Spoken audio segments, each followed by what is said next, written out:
7 পৃষ্ঠা। হেফজখানার জীবনটা কেমন তোমার কাছে? ভালোই লাগছে। অনেক মার দেয় তাই না, পিটানি দেয়, একটু ভয় লাগে না? জি। অনেকে তো আমি দেখলাম যে পালিয়েও যায়, তোমার কি এরকম হয়েছিল কি? জি না, বাবার কাছে হেফজ শেষ করছি। তোমার বাবা হাফেজে হিসেবে তুমি হাফেজে হয়ে পড়ছো তাড়াতাড়ি, তাই তো নাকি? জি। বাবা মারে নাই? মানে অন্য সাইজে না, তোমার নেই। মিরপুর মার্কাজ ফয়জুল কোরআন আল ইসলামী মাদ্রাসায়, যেখানে আমাদের এই মাদ্রাসা থেকে বিশ্বজয় করেছে ইরানে, আমাদের সাথে রয়েছে হাফেজ সালেহ আহমদ তাকরিম। তার জীবনী কিছু কথা শোনার চেষ্টা করবো ইনশাল্লাহ। সর্বপ্রথম জানতে চাবো যে তোমার গ্রামের বাড়ি কোথায়? টাঙ্গাইল। সর্বপ্রথম কোন মাদ্রাসায় পড়ালেখা করেছো? সাভার দারুল উলুম ইসলামী মাদ্রাসা। তুমি কোন মাদ্রাসায় পড়ো? মিরপুর মার্কাজ ফয়জুল কোরআন ইসলামী, ঢাকায়। সর্বোচ্চ কয় পৃষ্ঠা সবক দিয়েছিল? 7 পৃষ্ঠা। হেফজখানার জীবনটা কেমন তোমার কাছে?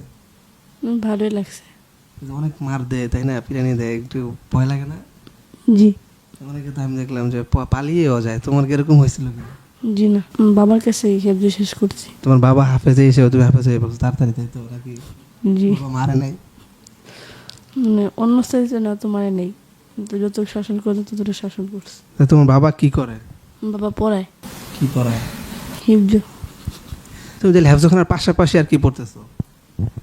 আমি হিফজ শেষ করছি, আমার কিতাবখানায় ভর্তি হয়েছি। তুমি কোন কোন দেশের জন্য নির্বাচিত হয়েছো? Kuwait, Algeria, Iran. 78টি দেশের ভিতরে ইরানে তুমি ফার্স্ট হয়েছো। তোমার এই অনুভূতিটা কিরকম মনে হয়? আলহামদুলিল্লাহ, অনেক ভালো লাগে। মানে তুমি যে আগের তাকরিম আর বর্তমানের তাকরিম পার্থক্য কি? আগে আমি কিছুই ছিলাম না, ওস্তাদরা হাড় ভাঙা পরিশ্রম করে আমাকে এতটুকু নিয়ে এসছেন। তোমার ভবিষ্যৎ পরিকল্পনা কি হতে চাও তুমি? আমি বড় দিনের, যেরকমভাবে আমি ইরানে মানে 20 মধ্যে ফার্স্ট হয়েছি, এরকমভাবে আমি মানে আন্তর্জাতিক আলিম হইতে চাই, দিনে বড় মুখলিস খাদিম হতে চাই। আল্লাহ কবুল করুক আমাদের তাকরিমকে। তুমি যেহেতু আন্তর্জাতিক হয়েছো, মানে কতদিন মানে হেফজ পড়েছো কতদিনে? আমি হেফজ শেষ করছি 14 মাসে। মাশাআল্লাহ। জি। চিন্তা করা যায় 14 মাস বয়সে, যে জীবন থেকে 14 মাস কোরআনের পিছনে মেহনত করেছে, আল্লাহ তাআলা তাকে একটা শ্রেষ্ঠ একটি উপহার তাকে দিয়েছে আল্লাহ তাআলা। তুমি যেই তেলাওয়াতটা করো, এটা মানে কাকে নকল করে বা কাকে অনুসরণ করে করো? আমি আব্দুল ওলি আরকানের সাথে অনুকরণ করার চেষ্টা করি। তুমি কার কার তেলাওয়াত ভালো লাগে তোমার? শেখ আইয়ুব রহমতুল্লাহ আলাই, শেখ মাহমুদ আল খলিল হুসাইনি রহমতুল্লাহ আলাই, সিদ্দিক আল মিশাবি রহমতুল্লাহ আলাই। এদের উপর কয়টা স্টাইলে তেলাওয়াত করতে পারো? 2-3টা। আজকে আমরা তাকরিমের কাছ থেকে নতুন একটি তেলাওয়াত শুনবো। আউযু বিল্লাহি মিনাশ শাইতানির রাজীম। বিসমিল্লাহির রহমানির রহিম। ইন্না ইয়াওমাল ফাসলি মিকাতুহুম আজমাঈন।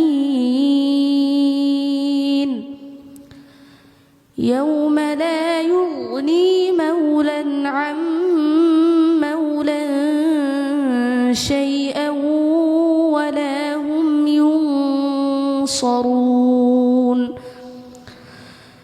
إلا من رحم الله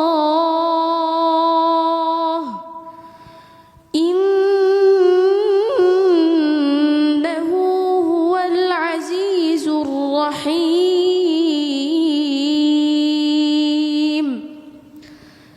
إن شجرة الزقوم طعام الأثيم.